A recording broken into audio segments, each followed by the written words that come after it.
Drake just potentially made himself a free agent from the biggest music company in the world by flooding the market with three albums in one night, while those albums simultaneously broke chart records that made his market value undeniable. Okay, so let me take you back to the midnight on May 15th. Drake's fourth Iceman livestream episode is wrapping up. Fans have been watching this cinematic rollout for months. Four separate episodes, three cities across two continents, a Pinocchio chasing Drake through Manchester, and this whole time, everyone thought there was this one album coming, Iceman. The one that was teased with a 25-foot ice sculpture dropped in the middle of downtown Toronto that people literally tried to melt with open flames until the fire department had to step in. Then, right as the episode 4 stream ends, Drake hits everyone with three album titles and three cover images at the same time: Iceman, Habibti, and Maid of Honor. 43 songs, three full-length albums simultaneously at midnight. The internet absolutely lost its mind. Spotify and Apple Music both crashed, and by the time the sun came up, Drake had already rewritten the charts in ways we hadn't seen in a long time. But here's what nobody's actually slowing down to ask. Does any of this mean what Drake needs it to mean? Because there are two completely different stories happening at the same time right now. There's a story Drake is telling about his comeback, about being unbeatable, about building a legacy that no one can touch. And then there's the story that the actual data is telling. And those two stories, they do not fully agree. Let's start at the beginning, because the way Drake rolled this album out is worth discussing on its own, separate from the music entirely. Going into 2026, Drake had been quiet on the solo front since For All the Dogs in 2023. 2.5 years. This is a long time for someone whose whole brand is built on staying at the corner of the conversation. He dropped a joint project with Party Next Door, Some Sexy Songs for You in 2025, but that was a collaboration. Fans had been waiting for the solo statement. And so when he started teasing Iceman back in July 2025 with his first livestream episode, people paid attention immediately. Now, the episode's format is something I don't think enough people are giving credit for. Instead of dropping a trailer or a single like everyone else does, Drake essentially made 4 mini films. Episode 1, he's driving an Iceman branded truck around Toronto, drawing crowds, ending up at a warehouse where he previews songs live. Episode 2, he's in Manchester being chased by a Pinocchio character, which, if you're following the lawsuit angle, you already know what that Pinocchio represents. Episode 3 was shot in Milan. Each one drew millions of views. By episode 3, he was pulling nearly 2 million live viewers on a weeknight. That is insane for a live stream rollout. That level of sustained attention built over almost a year before a single album had dropped. That's not an accident, that's a machine working at full capacity. And then came the ice sculpture. April 20th, downtown Toronto. Drake's team installs a 25-foot block of ice in the middle of the city. Hidden somewhere inside it is the album's release date. People immediately go crazy. Fans show up with pickaxes and hammers. Someone shows up with flammable liquids and literally tries to set the thing on fire. Toronto police seals off the area. The city's fire chief has to go on the record citing the Fire Protection and Prevention Act because of, and this is a real quote, dangerous and unsafe activities. All of this, by the way, is free press. Every news outlet in Canada just covering this, every hip-hop account posting about it, and the reveal itself, the streamer Kishka finds a bag inside the ice with a sealed envelope inside it, opens it live to tens of thousands of viewers. Inside is a magazine with Pashio-kun from Pachinko Game on the cover with the date May 15, 2026. It is genuinely one of the most creative album reveal stunts in recent memory, and it worked, because when May 15 hit, the world was already looking. The only thing nobody expected was that when episode 4 ended and the clock struck midnight, it wasn't one album, it was 3. Alright, let's talk about the numbers, because this is where it gets complicated. On day 1, Iceman pulled 140.2 million global Spotify streams. To put that in context, that is the second largest single day rap album debut in Spotify's history. The only album that's ever done more, Drake's own Certified Lover Boy back in 2021 with 155 million. When you factor in Habibti and Maid of Honor, Drake became the most streamed artist in a single day of all of 2026. First week sales, Iceman earned 463,000 equivalent album units. That number is confirmed by Luminate, the official tracking service Billboard uses. Habibti added 114,000 and Maid of Honor added 110,000. For reference, Iceman's 463k is the biggest R&B hip-hop first week of all of 2026. All three albums debuted at number 1, 2, and 3 on the Billboard 200 simultaneously. Drake is now the first artist in the chart's 70-year history to monopolize the top 3 at the same time. Not Michael Jackson, not Taylor Swift, not the Beatles, Drake. His 15th number 1 album puts him ahead of Jay-Z as the rapper with the most number 1 albums in history, and it ties him with Taylor Swift among all solo acts. Only the Beatles, sitting at 19 number 1s, are ahead of them. And then there's Janice Shut the F Up. This track, which interplays Licky Lee's I Follow Rivers, became Drake's 14th career number 1 single on the Hot 100. And that is the number that cracked the history books because 14 is one more than Michael Jackson, who had 13. Drake is now the male solo artist with the most number 1 singles in the chart's entire 67-year history. He ties Rihanna and Taylor Swift for most by any act, behind only Mariah Carey at 19 and the Beatles at 20. He also charted 42 songs on the Hot 100 in a single week, shattering Morgan Wallen's record of 37 from last May. He became the first artist to accumulate more than 400 career Hot 100 entries. He held 9 of the top 10 spots on the Hot 100 in week 1. The only non-Drake song in the top 10 was Ella Langley's Choosing Texas at number 5. Now these numbers on their surface are genuinely historic. I'm not gonna sit here and pretend they aren't, but I also think it's our responsibility to understand what these numbers are actually measuring, because this is where the conversation gets controversial. Let me break this down properly because I've seen so many people get this wrong online. When Iceman dropped, Spotify announced something massive. Drake's Make Them Cry, the intro track, had become the most streamed song in a single day for all of 2026. They posted this on X. The music community went wild. And then the BTS army showed up. See, BTS had dropped their album Arirang back in March. The lead track, Swim, had pulled 14.6 million first-day streams on Spotify. Make Them Cry had 13.2, which means the record Spotify was claiming Drake had just broken, he hadn't actually broken it. Spotify investigated, and what they found is the part that should raise eyebrows for everyone. They had been counting the streams manually, and during that manual count, they accidentally combined streams from 2 different tracks that were both titled Iceman on the 3 albums, inflating Make Them Cry's total. In their official correction on X, Spotify said, and I'm paraphrasing, that the initial stream review process was completed manually, resulting in streams from 2 different tracks being combined. They apologized. Now, $1 trillion platform in 2026 counting streams manually.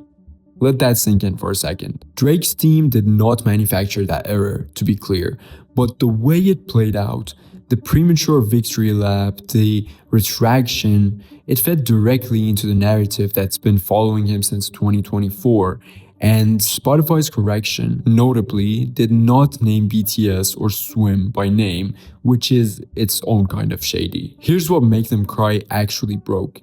It became the most streamed hip-hop song in a single day on Spotify in history. With 13.2 million streams, it surpassed Kendrick Lamar's Not Like Us, which had held that record with 12.8 million. That's a real record. Poetically, taking down this track that buried him, on the charts at least. That's the real story. But Spotify handed it to the culture, half-cooked, and now the whole thing is murky. Now here's where I'm going to say something that will upset some people.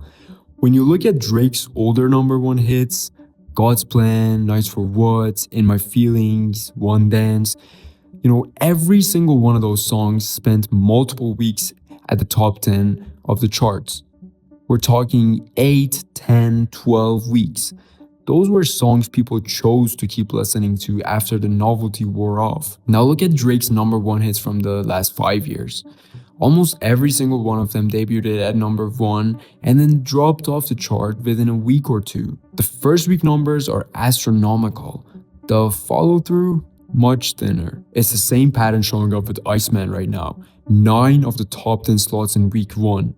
But by week 2, you know where this is going. This is a significant drop off, and the question of whether these songs have staying power, is the one that actually decides whether this era goes down in history as a true comeback or just a very expensive, very impressive blitz. Now let's talk about the actual music, because beyond the records and the rollout, Iceman is first and foremost Drake's most confrontational album ever. And when I say confrontational, I mean he went after basically everyone. Let's go person by person. Kendrick Lamar, this is obviously the main event. The shadow of the 2024 beef hangs over almost every lyrical moment on this album. Make Them Cry, Make Them Remember, and Make Them Pay are the tracks where Drake most directly takes aim at Kendrick. And the messaging is consistent across all three. Drake questioning the authenticity of Kendrick's victory. Drake challenging the narrative that the industry built around his rival. The most discussed line targets these streaming numbers. On Make Them Pay, Drake raps, and I'm paraphrasing to avoid Drake reproduction, something along the lines of asking who this guy really is, calling him a magician, pointing to 100 million streams that apparently just vanished with no one asking questions. It's Drake pushing the theory that the industry threw its weight behind Kendrick specifically to take him down. Now, I want to be very clear about something here.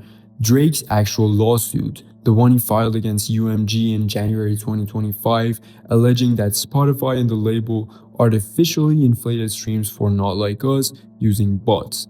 That specific allegation was eventually withdrawn after UMG provided evidence contradicting his claims. The broader lawsuit is still in the courts on appeal, but the bot streaming angle didn't hold up. So Drake is putting into his music a claim that his own legal team couldn't sustain in a courtroom. He's also going after Kendrick on the level of legacy. The basketball metaphor on Make Them Remember, referencing a famously undersized NBA player who played above his stature, is Drake essentially calling Kendrick a one-time wonder, suggesting that the 2024 moment was an anomaly rather than proof of lasting dominance. Next up, Playboi Carti. This one is different because of the history. Go back to 2017. Carti is still an emerging artist. Drake, the biggest rapper alive, publicly shows him love early.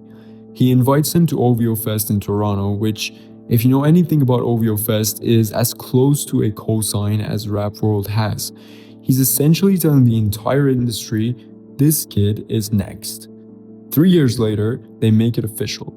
May 2020, Drake drops his Dark Lane demo tapes, and right there on the tracklist is Pain 1993 featuring Playboi Carti. It becomes the first top 10 hit of Carti's career on the Billboard Hot 100. The partnership looks like the start of something long term. Then 2024 happens. When the Drake-Kendrick war explodes, Carti starts pulling away from Drake's orbit. He goes quiet publicly. He declines to show support. And then the defining moment. Drake had a track called No Face that originally featured Carti. When it got its official streaming release in 2024, Carti's verse was completely gone. That does not happen by accident. That is a choice. It gets even colder.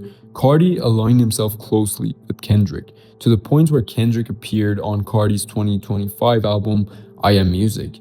He pulled any Drake collaboration from that project entirely. For an artist who benefits commercially from having big name features, choosing to scrub Drake from his album is a statement.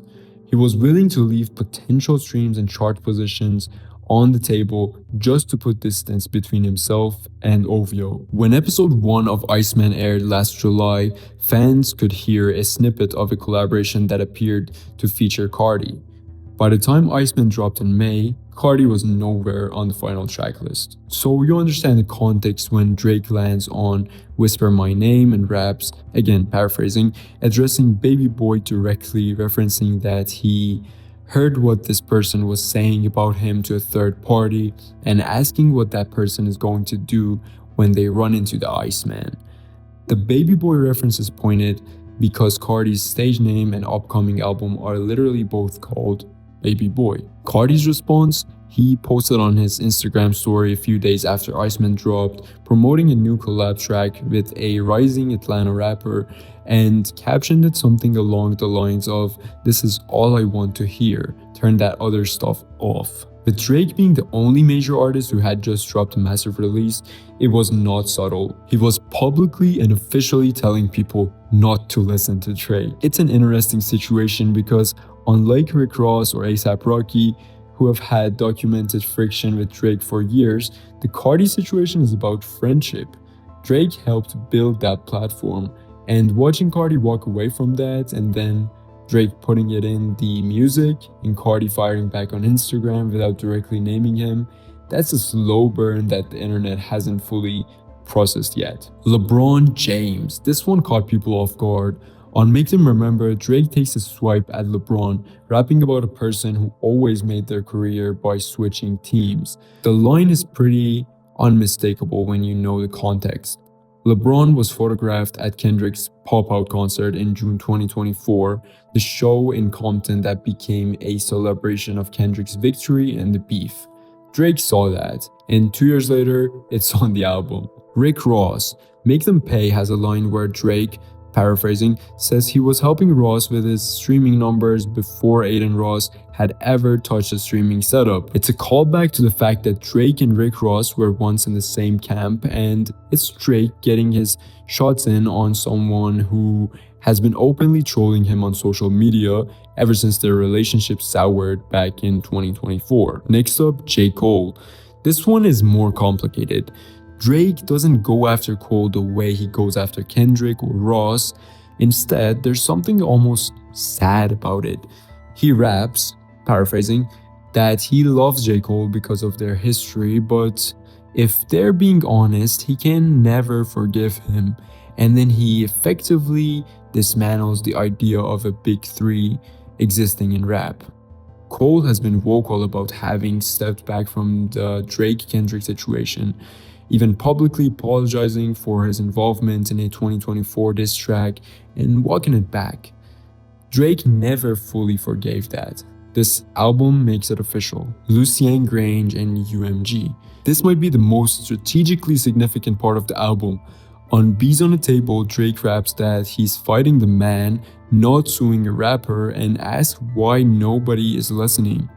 On Make Them Remember, there's a line about being the golden goose shaking things up at Lucien's house.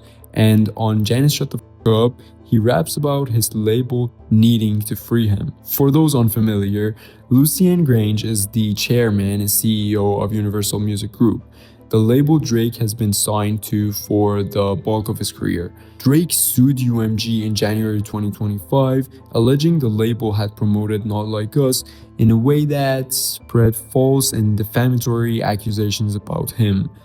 Accusations that, in the song's lyrics and artwork, framed him as a predator. Grange personally filed a declaration calling Drake's claims farcical and groundless. He said publicly in legal filings that he had never even heard Not Like Us until after it was already released. The beef between Drake and the people who literally distribute his music is real, documented, and ongoing. And now he's writing about it on Wax in real time while still signed to them. I want to spend some real time on this because I think the contract angle is the most historically significant thing Drake has done, and it's getting buried under the chart records and the beef bars. When Drake dropped 3 full-length albums in a single night, 43 tracks, 3 separate projects, a lot of people thought it was just a flex, a stunt, a way to flood the market. There's another explanation that music industry analysts and hip hop observants started floating almost immediately after the release. Drake may have just fulfilled the remaining obligations of his recording contract with Universal Music Group. Hip hop analyst Dalton Higgins, who literally wrote a book about Drake's career and has taught university courses on his work, said it plainly the morning after the drop. He recently tried to sue his record label, UMG, and reportedly feels a level of disdain for its president, Lucian Grange. There's no other way to explain this. Drake's own lyrics back this up. On Janis Shut the F Up, he raps about his label needing to free him. On Make Them Pay, he raps about being better off independent. These aren't metaphors or general statements about artistic freedom. These are lines from an artist who is actively in litigation with his label, written during that litigation, put on albums that may have just completed his contractual obligation to that label. If that interpretation is correct, here's what we're looking at.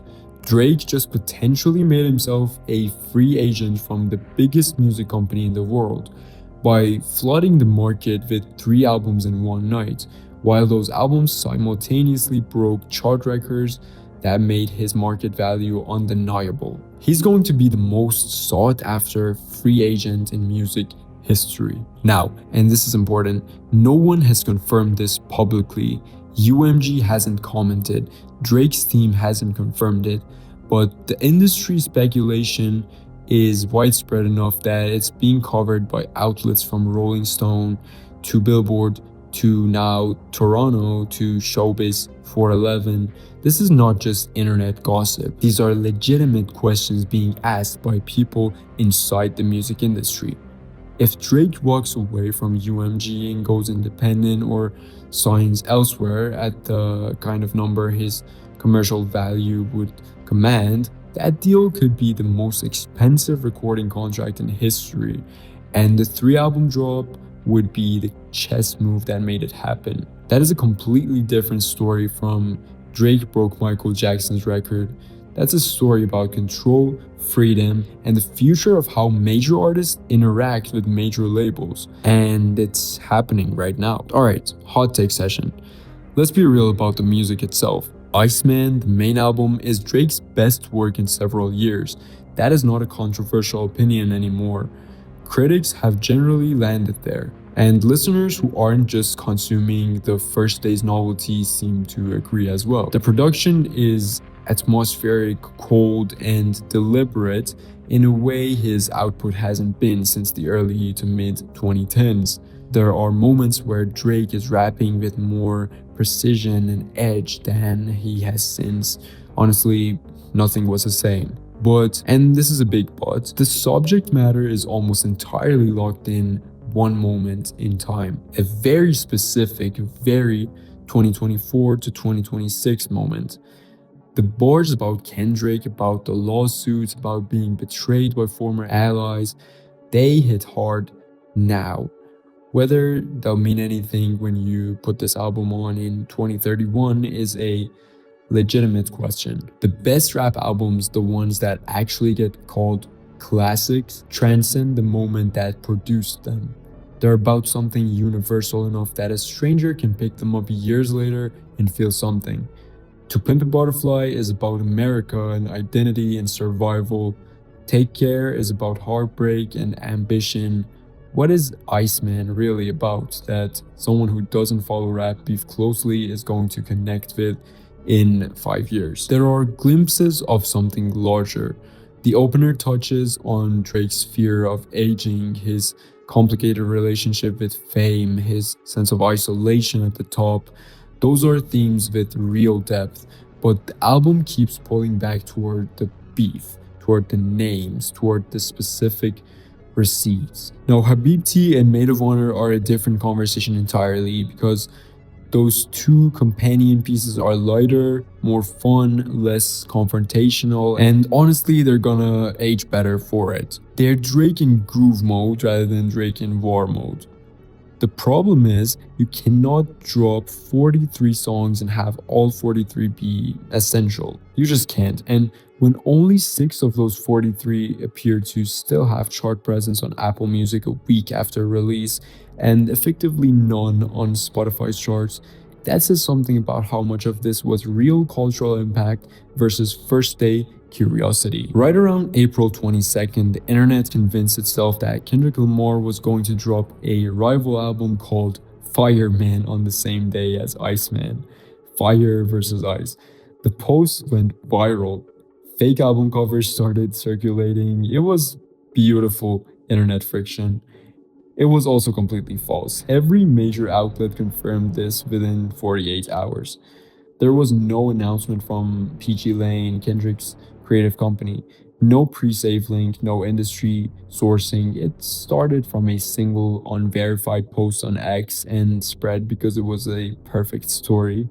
Too perfect, which is usually the first red flag. Kendrick has been quiet since GNX, which dropped in November 2024 as a surprise and then went on to win Best Rap Album at the 2026 Grammys. Since GNX dropped, it's been almost entirely silence from his camp on new music. And given that the Fireman rumor was thoroughly debunked before Iceman even dropped, there's no confirmed evidence of an imminent Kendrick response at the time of making this video. But here's the thing, Kendrick spent the entire year and a half after the battle building in public the grand national tour with SZA, the Super Bowl halftime performance where he performed Not Like Us with Serena Williams, crip walking behind him, GNX going to number one, multiple Grammy wins. He has been methodical, deliberate, and unhurried this whole time. Drake just put 43 songs into the world and put Kendrick's name at the center of the conversation again.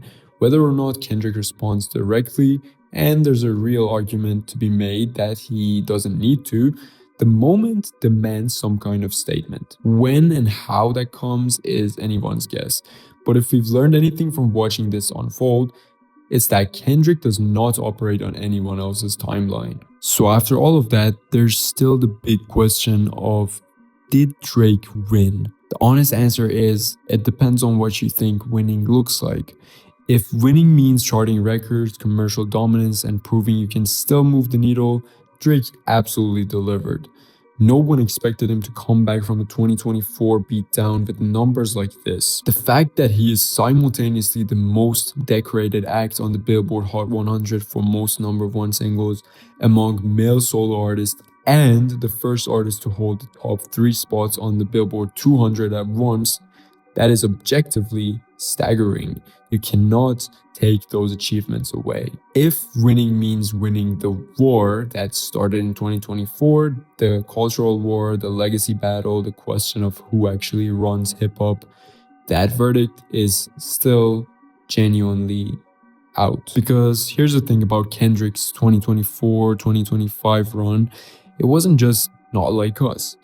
That was a diss track. What came after was the Victory Lap, a #1 hit that stayed #1 for weeks, a surprise album that sold better than almost anything Drake had put out in years, Grammy wins including Record of the Year, a Super Bowl performance, a massive stadium tour. Kendrick did not just beat Drake in a battle, he spent a year and a half demonstrating that he could beat him at Drake's own game. Iceman is Drake's response to that, and it's a strong one. But Make Them Cry, spending 1 week at #1 before dropping off, is a very different achievement from Not Like Us, spending 3 weeks there. And the broader Iceman numbers, while historic, show a pattern of massive opening weekend interest followed by a fairly steep drop-off. The most interesting question going into the rest of 2026 is not who has the most chart records. It's this: is Drake's contract situation about to change everything? Because if this 3-album drop did fulfill his UMG obligations, and industry experts genuinely think it might have, then Drake is potentially about to negotiate the biggest recording deal in music history. And whatever he does next, he does it as a free man. That might be the most consequential thing that happened on May 15th. Not the Billboard records, not the diss track, the potential Jailbreak. And that's where we're at right now. Drake is sitting on arguably the most historic commercial week of any rapper's career. His relationship with his label might be fundamentally about to change. He has publicly aired out nearly everyone in his orbit, from former collaborators to corporate executives to NBA legends, and the artist he's most focused on hasn't said a word.